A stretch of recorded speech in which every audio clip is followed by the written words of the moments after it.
출근길 묵상 365 2021년 6월 29일 평생 한 번만 하는 거짓말.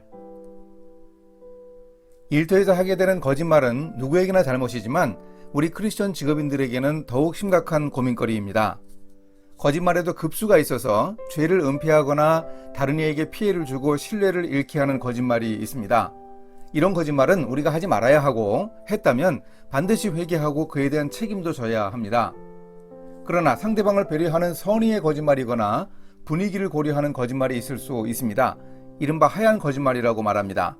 예를 들면 환자의 충격을 배려한 의사의 병명이나 증상 감추기, 일대의 분위기를 위한 아부성 칭찬 같은 하얀 거짓말이 있을 수 있지 않을까요?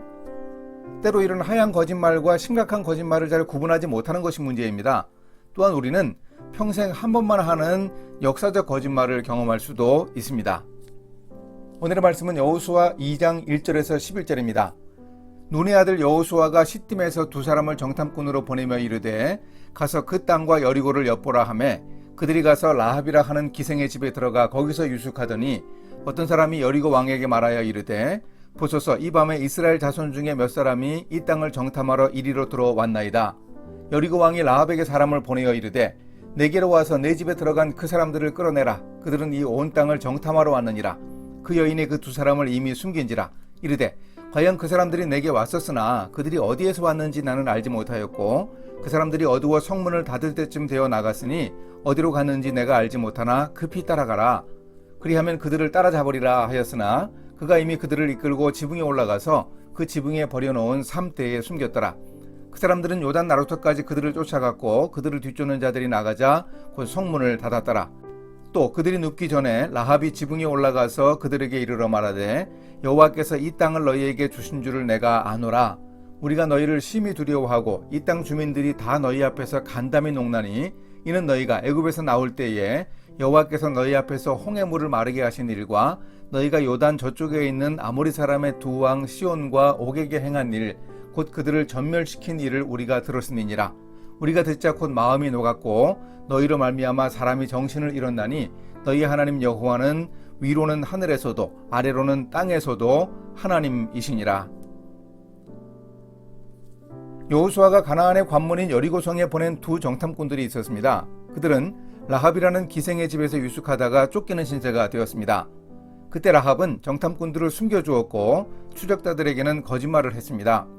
어두워 성문을 닫을 때쯤 나갔다고 하여 성문 밖 요단 나루터까지 추격하게 만들어 완벽하게 추적자들을 따돌렸습니다. 물론 라합이 여리고의 정보를 흘린 것도 아니고 반역이라고 보기도 힘들지만 여리고 사람의 입장이라면 민족을 배신한 사악하고 치명적인 거짓말을 했다고 봤을 겁니다. 여리고성 사람들은 라합의 배신에 치를 떨었겠으나 우리는 왜 라합이 이런 거짓말을 했는지 생각해 보아야 합니다. 라합이 거짓말을 해서 이스라엘에 이롭게 행동한 일은 분명한 신앙적 결단 때문이었습니다. 라합은 이렇게 말했습니다. 여호와께서 이 땅을 너희에게 주신 줄을 내가 아노라. 우리가 너희를 심히 두려워하고 이 땅 주민들이 다 너희 앞에서 간담이 녹나니. 출애굽 사건과 홍해를 건넌 일을 라합은 알고 있었습니다. 아모리 왕 시온과 옥을 전멸시키는 일도 들었다고 합니다. 라합은 하나님의 놀라운 능력에 대해 듣고 믿었습니다. 위로는 하늘에서도 아래로는 땅에서도 하나님이시라고 고백하고 있습니다. 라합은 이렇게 하나님을 믿는 신앙적 결단 때문에 거짓말을 했습니다. 라합의 거짓말은 목숨을 걸고 했던 선택입니다. 그러니 이런 거짓말은 평생 한 번 있을까 말까 한 중대하고 역사적인 거짓말이라고 말할 수 있습니다. 특히 하나님이 가나안 땅을 이스라엘에 주신 줄 안다고 말한 것은 구체적인 신앙 고백입니다. 정탐꾼의 입을 통해 땅에 대한 강조가 반복해서 나타났습니다. 땅의 정복과 정착을 통해 하나님의 나라를 실현하는 여호수아서의 핵심적 주제를 반영한 고백이었습니다. 목숨을 걸고 하나님의 나라에 대한 전적 헌신을 결단한 라합에게 하나님은 구원의 은혜를 베풀어 주십니다. 하나님은 거짓말을 통해 정탐꾼들을 도와준 라합과 그의 가족을 구원하셨습니다. 그런데 우리가 생각해 보아야 할 것이 있습니다. 라합은 거짓말을 했기에 구원받은 것입니까? 또한 라합의 거짓말은 처벌받았을까요? 라합의 거짓말을 가지고 거짓말의 정당성을 주장하는 경우를 볼 수 있습니다. 그런데 라합의 거짓말이 신앙의 이름으로 거짓말을 합리화하는 근거가 되면 안 됩니다. 라합이 거짓말을 통해 구원을 얻는 계기를 마련했지만 거짓말을 했던 점은 틀림없는 사실입니다. 라합은 자신의 거짓말이 발각되면 처벌받을 각오를 하고 있었을 겁니다.